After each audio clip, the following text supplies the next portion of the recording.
Okay, so there are two highlights here in the Maritime Museum, and one of them is all about the Titanic. And one of the features here is you can actually sit down on a sample of one of the beach chairs that they had, which is only available for the first and second class passengers.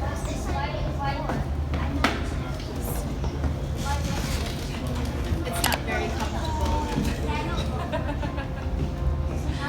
Okay, so do you remember the staircase where Rose met with Jack?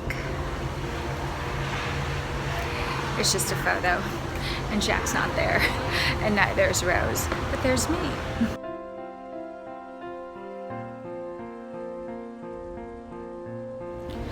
I really do suggest coming to this museum if you are really, interested in everything about Titanic, because I learned in Newfoundland that it was about 300 something nautical miles away from Newfoundland where the Titanic sank. However, when they were rescued, a lot of the ones who survived actually sailed over to Nova Scotia, which is here, and because Halifax is also like the naval heart, the heart of the naval army, I guess is how you would call it, of Canada. So they have this maritime museum. So everything that you can possibly think of, from knowing about the third class, the first class, the second class, the types of porters they had, how they exactly sank, where the iceberg came from, really, really interesting. I could spend hours here learning just so much about the Titanic. I mean, when you watch the movie, it's so romantic, it's so flowery, and then Celine Dion's song, but then you tend to forget that these people actually, so many of them died. And coming to this museum, it puts perspective into it, making it more human, bringing in the science, learning who is the who, how the boat was made, just everything that you can think of to make it more real. So I highly recommend coming here when in Halifax. So I'm here at the souvenir store, of course. How could you not get a sample of anything?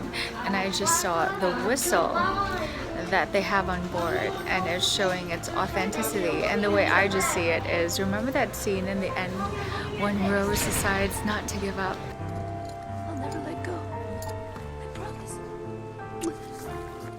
And she starts blowing her whistle so that she could get rescued.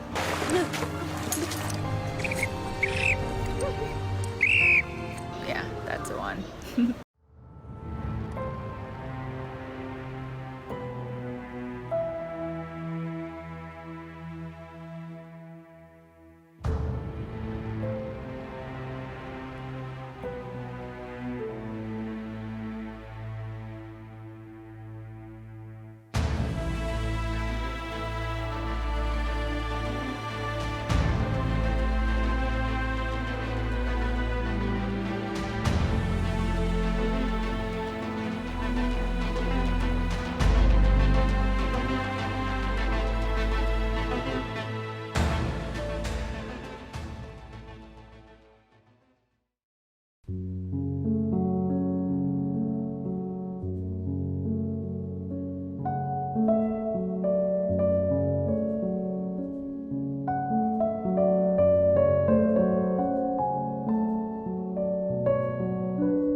got to get the numbers right. So here at the Titanic gravesite, there's about 150 bodies that have been buried here. Some name and some still don't have an identity, just like the one over here. You see this? Which is quite sad.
Okay, I think the two most famous names we know from the Titanic, the movie, are Jack Dawson and Rose something. Just Jack and Rose. Well, take a look at this. But it's not Jack. It's John. Could have been, but not really. So do you guys remember the very last scene when the ship was finally sinking and there were violinists that decided, you know what, we're not going to leave, we're going to stay, we're going to keep playing? Well, he is one of them. John Law Yoon. Isn't that nice? When you dedicate your passion, your life's work for the good and to the death.